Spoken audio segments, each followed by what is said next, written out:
नमस्कार, जय श्री श्याम, राधे राधे बेटा। अब बेटा बात करेंगे अकाउंटेंसी। अकाउंट्स क्या है, अकाउंट्स क्या होता है, उसके पहले मैं आपको बता दूं। चलो, मैं बार बार एक चीज बोल रहा था, बिजनेस। तो भाई साहब ये लेते एक बिजनेस है, एक बिजनेस हो गया।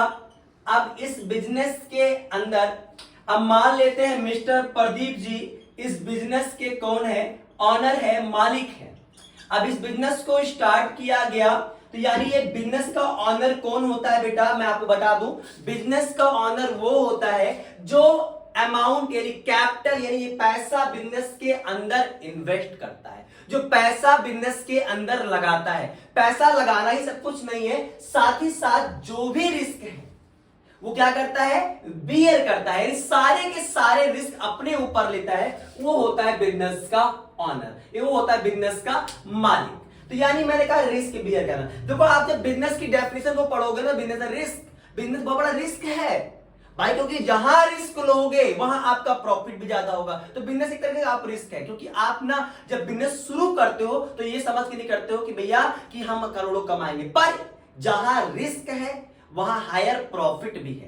यानी इश्क है तो रिस्क है, पर प्रॉफिट भी तो है। तो यानी बिजनेस भैया क्या है, बिजनेस एक रिस्क की चीज है। तो यानी बिजनेस क्या है, एक रिस्क है। ये प्रदीप जी क्या है, यहाँ के ऑनर है।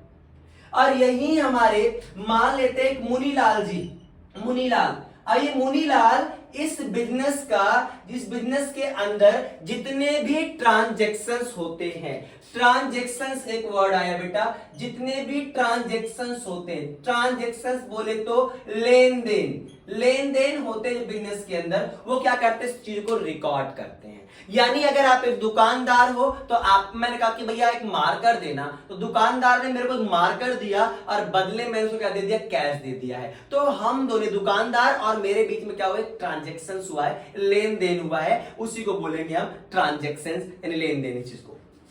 अब इस बिजनेस के अंदर जितने भी ट्रांजैक्शंस हैं, ये मुनीलाल जी क्या कर रहे हैं, ये मुनीलाल जी इस कंपनी के मुनीम है। मुनीम समझते हैं, पहले के जमाने में मुनीम होते थे, लाला होते थे, यहाँ टीका लगा लेते थे और टोपी लगा के बैठ जाते थे। वो लाला जी क्या रिकॉर्ड करते थे ठाकुर साहब का, वो कितना किसने उधार लिया, किससे कितना पैसा लेना है, किससे कितना लगान लेना है, किसको ब्याज का वसूलना है, डेट का, वो सारी चीजों को क्या करते लाला जी रिकॉर्ड करते थे। तो सेम यहाँ भी है, यहाँ लाला जी नहीं है, यहाँ एक बिजनेस का क्या है, मुनीम है। मुनीम जिसे बोलते, अब मुनीम का वर्ड क्या होगा, अकाउंटेंट में आ गया है। तो ये जो मुनीलाल जी क्या करते हैं, ये बिजनेस के सारे ट्रांजैक्शंस को क्या कर रहे हैं भैया, रिकॉर्ड कर रहे हैं। ये मुनीलाल है हमारे। तो ये मुनीलाल जो है ना, आपको दिख रहे हैं, ये मुच्छड़ वाले लाला जी, तो ये मुनीम जो है ये सारी चीजों को रिकॉर्ड करता है। अगर मैं बात करूं ना, तो देखो ये चित्रगुप्त सुना होगा ना, ये यमराज का मुनीम है।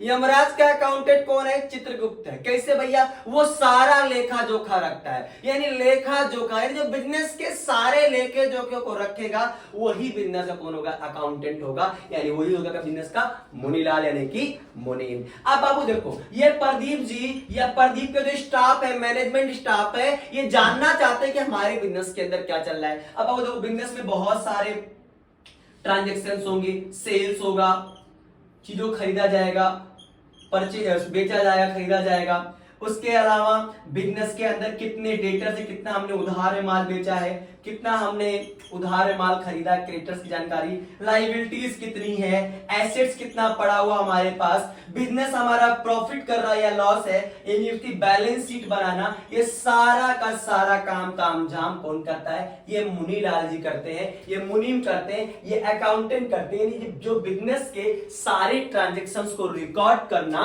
यानी किसका काम है, अकाउंटेंट काम है। तो सब्जेक्ट से रिलेटेड बेटा, इसलिए मैं पहले बता दे रहा हूं कि अकाउंटिंग की जरूरत ही क्यों पड़ रही है। तो यानी बिजनेस आया, बिजनेस के अंदर हजारों ट्रांजैक्शंस हो गए, इसको रिकॉर्ड कर पाना, दिमाग में रख पाना बहुत मुश्किल टास्क था। इसके लिए हमने क्या किया, उसका लेखा जोखा करना स्टार्ट कर दिया। तो वही है, तो यहीं से आपका आता है सब्जेक्ट अकाउंटेंसी, लेखांकन। तो यानी बेटा अब हम आएंगे अपने टॉपिक पे, अकाउंटिंग क्या होता है, what is accounting, define accounting, इस सारी चीजों को अब हम पढ़ेंगे। अकाउंट